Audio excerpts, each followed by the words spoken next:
So what is the limit of sine x over x? So if we take a look at the tabular values of sine x over x, so as the angle x goes towards 0 from the negative side and goes towards 0 from the positive side, you can see that the sine x over x ratio is approaching 1, okay, from both sides. And in fact, if we graph it, which is our most reliable way of doing this, the sine x over x does go to 1. Okay, although there is a hole there, okay, we cannot have 0 divided by 0. Okay, although there's a hole there, as a limit, it is tending towards the value of 1. Now, why is this the case? We can kind of look at this geometrically as well.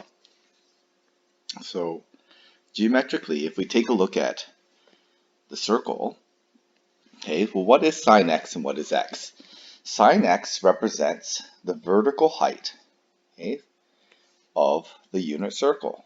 Okay, this is how we define sine x. That length is sine x.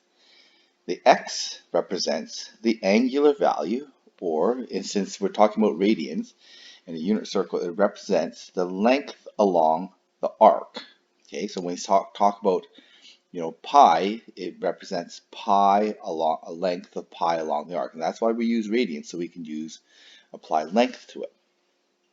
So as the angle gets smaller, okay, so imagine what's happening to the arc value versus the vertical value as we end up getting a smaller and smaller angle.